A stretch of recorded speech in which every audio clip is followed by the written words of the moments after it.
Alright, video making time. I gotta do a little update here. There's lots of things I can say about this thing. Um, so, I've made a little bit of progress today on starting to get this thing kind of more suited onto an RC chassis. Um, what would I say here? There's a couple things. The one thing I just, on top of my head, that I just gotta say right away is that the trucks are old, and the one thing I could have never factored in at all in a million years is how brittle it had become over the years. Um, and unfortunately, when I started to take it apart, a lot of things busted on me. Like it was just, I was almost just on my hands over my eyes, just going, oh my god, oh my god, oh my god. A bunch of the stuff on the bottom of the chassis as I took it out of the box broke off. As I was pulling the cab off, the interior, the steering wheel disintegrated on me. Uh, there was so many things that kind of have gone wrong. I'm really sad to say. It really stinks because, it's not what I intended to have happen. As well as, too, like, there was no information on certain things I found out about after the fact, too, which really kind of frustrated me. And again, it's just the way it goes, right? So if anybody ever converts one of these things, I'm going to give you some helpful hints that you probably wouldn't know. Maybe you did, maybe you don't, I don't know. But I sure didn't know, and I wish there was someone that told me this. So, for starters, the wheels. I really had every intention of wanting to use the wheels on this because I love the old school spoke on them. I think they just look really cool. They sit on the truck really nicely. It's just a perfect wheel for it. Same with the back ones, right? Really cool and detailed, really nice. Problem with them was that I didn't know at the time, now I do now, that little piece right there, that pops off. And I had no idea about that. There's a screw in there, and that's what holds that on to the axle. I had no idea that that's how it was fastened. Same thing with the front there. That also pops off, and there's a screw. Now, by the time I got to the front wheels, I discovered that, so I popped them off on the one side. Um, and then when I went to pop it off the other side, that piece just disintegrated on me, just because it's so old. So I think the little plastic pieces on there, or those pieces are plastic, and that popped right off and shattered. I grabbed it with a pair of needle nose pliers and just went poof and just exploded. Um, as well too, and getting them off, I had no idea, so I cut them down the middle. That was a pretty big mistake. Um, it kind of was worked out in a sense that, and not in the greatest way, but when I chose, when I was sitting there thinking about how I'm going to make this thing run, I really had every intention, honestly, really did, of using the wheels. And I thought that I was going to be able to mount them onto the WPL axles because it's 1/16th, and I thought, hey, that's kind of an easy thing to do. Should work out really well. But except for the offset on these is too far in that by the time you would get them on there and try and fix them on, they'd be sticking too far out. So you would have to, I don't even know if cutting some of that on the back side out of the way would have even helped. Um, so I epoxied these back together, got them back together, but I just started realizing really quickly that, you start off with an idea in your head of how it's going to go, and sometimes you have every intention on carrying it through that way, and then sometimes it just doesn't work out. And for me, with what I've got and what I know and all that kind of stuff, it just didn't work out for me. So after that's all been said and done, the wheels are off to the side.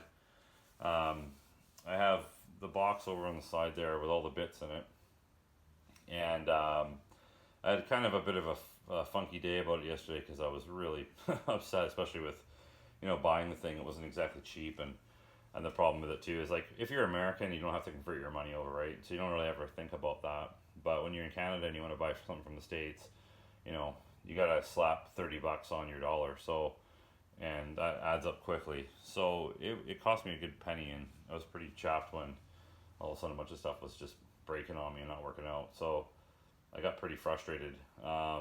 Actually, to the point where I was just like trying to find a new vehicle.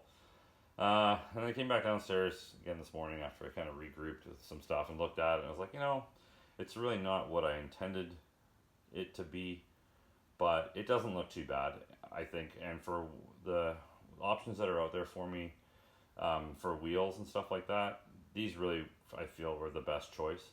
Um, they do work out really well for the width, because it is 1/16th and WPL is 1/16th, so it's working out to be really bang on for the width. I'm not having any offset issues or any stuff like that. So that's good. So I'm actually pretty happy with it. I went over a bunch of stuff last night, or sorry, not last night, this morning. I pulled apart my my Brooder Sprinter because it was just kind of whatever. I pulled that apart. So I've taken a bunch of the parts that I used to convert that, and basically essentially I've taken the cab off and put it on a WPL chassis. I had to redo the leaf springs on this. I had to redo the steering servo on the front as well.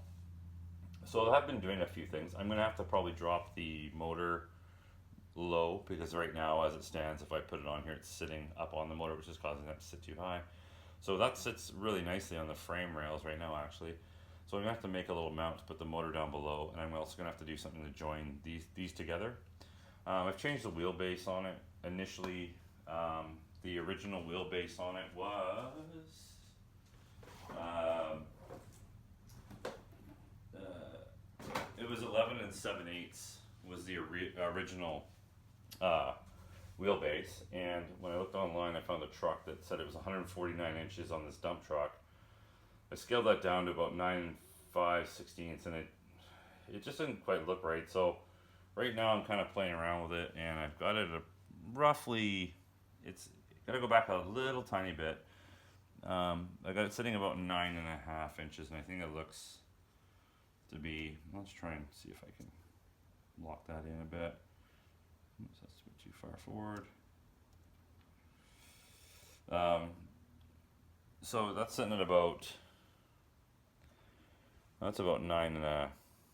It's close. It's a little off. It's about 9.5 inches there, and I think that looks to be kind of about right for the dump truck. So I'm still going to be building a box on it and all that kind of stuff, but it just, things kind of went a bit south on me there for yesterday, and I was getting pretty frustrated. But I think that, if funny enough, if you wouldn't think it, but so that's the same wheel I've got on it right now, and that's the wheel that it came with.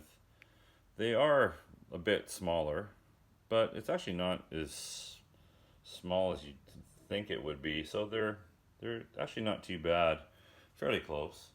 I played around with these with the FMS tires I had from my truck, and they're a little bit big. So these 1/16ths are right in the middle, obviously, of the WPL one being like that, and then the one it came with, and then that's the FMS truck tire right there. Close, but and they're also, these are a lot thinner too. Every other tire I have, that's probably as close as I've got to a thinner tire, which is the smaller one, which is what I have on there. So I'm basically kind of sitting at it like right now. That's where I'm at with it. I'm going to, like I said, join the interior on it. I'm gonna probably end up detailing something inside of that to kind of hide the frame and make that look a little bit darker in there.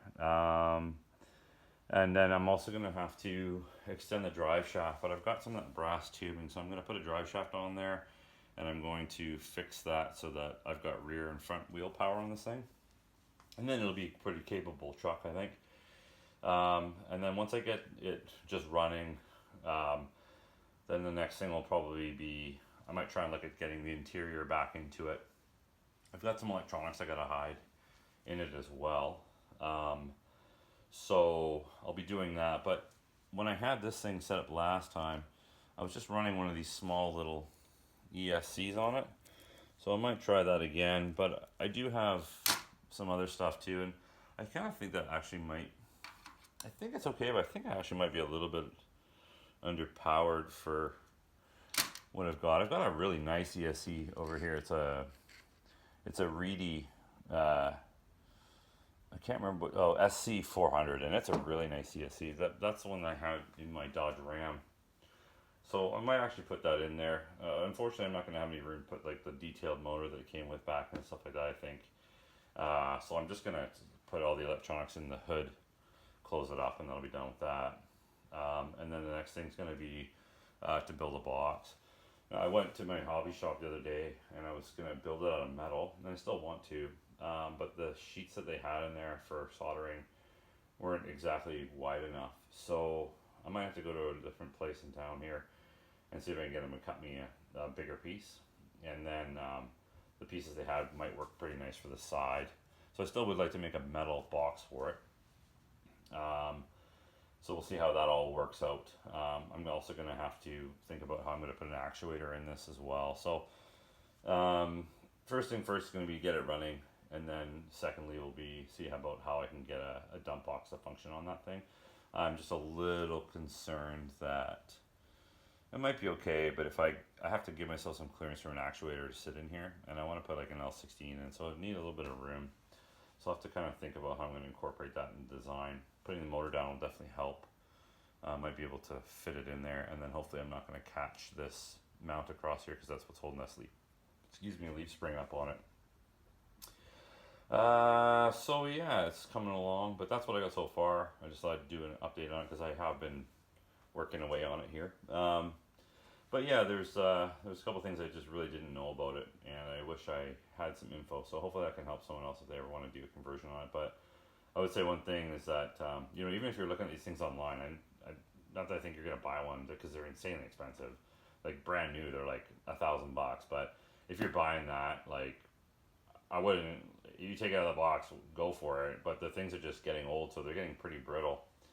Even when I had it, the plastic was starting to warp a bit because the cab was kind of kicking down. So yeah, they just get really old and they just get fragile. And so when you touch them, they literally just start falling apart. But still, like the thing's just amazing. It's just such a great detail on it. It is a really nice truck. It really is.